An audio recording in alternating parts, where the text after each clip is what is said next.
طبعا في ناس كتير حضرت معانا في الماتش اللي فات. المنظر حقيقي سيء. لو حد من بره يعني مش من المصريين بيتفرج علينا احنا هننكسف للي حصل. وضع سيء جدا حقيقي يعني.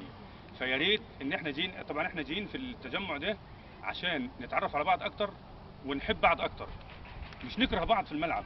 احنا فعلا جربنا الماتش اللي فات ان احنا نكره بعض صحيح يعني، وانا من الناس اللي مشيت وقلت مش هرجع هنا تاني، ولكن يعني ما حبيتش اقطع الحبل فعلا يعني، قلت ارجع ونحاول نصلح اللي حصل. فيا ريت احنا جينا نلعب كوره، اللي هيكسب مش هيكسب كتير يعني، اللي هيطلع كسبان في الملعب مش هيطلع كسبان بره، خلاص مجرد الماتش بينتهي الكسبان والخسران زي بعض. فيا ريت ان احنا نحافظ على الود اللي بيننا وما نخليش الكوره دي اللي احنا الغرض منها ان هي تجمعنا تبقى هي اللي تفرقنا. يا ريت يبقى فيه ود والفه وحب، واللي بيخطئ في الملعب مش عن عمد، والحكم اللي بيحكم ده يعتبر بيتفضل علينا انه بيحكم. الحكم ما هو مش جايبين واحد محترف راجل بيحكم، هو اللي بيحكم اللي شايفه، فهنرضى بقراره ايا كان غلط او صح، راضيين بقراره عشان نعترض عليه. اي حكم في الدنيا بيخطئ، فما بالك بالحكم اللي هو مش وظيفته حكم. احنا المفروض جايين نلعب مش عشان المكسب ولا عشان الخساره، جايين نلعب نقضي وقت مع بعض، احنا نطلع بعد الماتش سعداء. ويا رب انه يكون دايما التجمع ده يقربنا من بعض ما بعد. يا رب يا رب. يا جماعه بس عشان نطلع بفايده من الموضوع بعد اذنكم يا جماعه، بس اللي هيحكم، بس هي المشكله المره اللي فاتت ان الدكتور كان بيحكم ما كانش بيبص في الملعب. فالاستاذ حتى قال كلمه، هو لو بيبص في الملعب وغلط محدش هينفعه، انما الفكره لما تكون مدي ظهرك للملعب ويتحكم بلا انت مش شايف، ده بيزعل الموضوع. فعلى قد ما نقدر اللي بيحكم عينه في الملعب، دي حاجه ثانيه. كل مره هنعين اكبرنا او هيبقى اكبرنا من غير تعيين، اكبرنا هو اللي هياخد القرار، هو اللي هيبقى شايف الموضوع وهياخد القرار.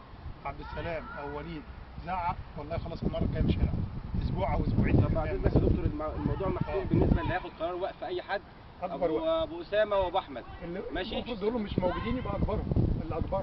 لا مش هو الناس دي اكبرنا سنا واكبرنا مقاما يعني، فابو اسامه وابو احمد من هنا ورايح هيوقفوا اي حد وهنرضى بكلامهم ماشي، ولو مش موجودين يبقى اللي تحتهم خلاص ان شاء الله. انا كان في فكره كنت عرضتها قبل كده. اتفضل يا باشمهندس. كنت عرضتها في الجروب وكنا ممكن نعملها يعني وتبقى جميله يعني ان احنا نقسم بعضنا مثلا فرق، يعني كل مثلا واحد معاه مجموعه بيحبوا يلعبوا مع بعض يعملوا هم مع بعض فرقه، ونعمل مثلا 3 4 فرق او 5 فرق نعمل بيهم نظام دوري، يعني بحيث ان احنا نجمع من بعضنا ونجيب مثلا ميداليات، نجيب حاجه تتوزع مثلا في الاخر، ونعمل نظام دوري مثلا يبقى ايه الاسبوع ده في مثلا ماتشين ورا بعض، الفريق ده والفريق ده، والباقي مثلا هيجي يتفرج. هيبقى مثلا الموضوع ده هياخد له مثلا قول مثلا شهرين، ان الدوري ده مثلا هيقعد شهرين، هيبقى كل فريق عارف ده فريق كذا وده فريق كذا، وهيبقى في حماسه شويه. نخليها في رمضان. خلاص تتولاها حتى في الجروب وننزل وننزل اسماء. ماشي هننزل يا جماعه. حد يا جماعه عايز يقول اي حاجه؟ حد يا جماعه عايز يقول حاجه؟ مفيش كلام بعد اللي قال. لا بس في كلمه اخيره معلش بعد كده.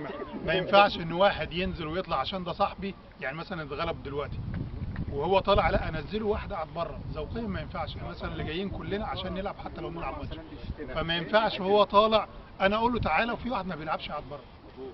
خلاص الاولويه للي هو قاعد بره حتى لو انا ما اعرفوش. لا ده حقيقي صح؟ ما احنا بنلعبش على كاس الامم الافريقيه يعني، بص اللي بيلعبوا خلينا صراحه يعني، بص اللي بيلعبوا مش في الكوره اصلا يعني، والله بتكلم بجد، مش مستاهل يعني يا جماعه حد يقفش على الثاني يعني.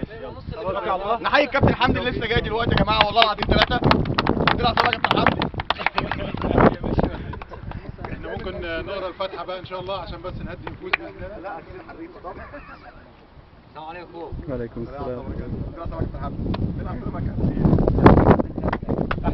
يلا بقى يلا اقف ابو احمد، ابو احمد ابو اسامه تعالى، اكبر 3 كده تعالى تعالى يا ابو احمد.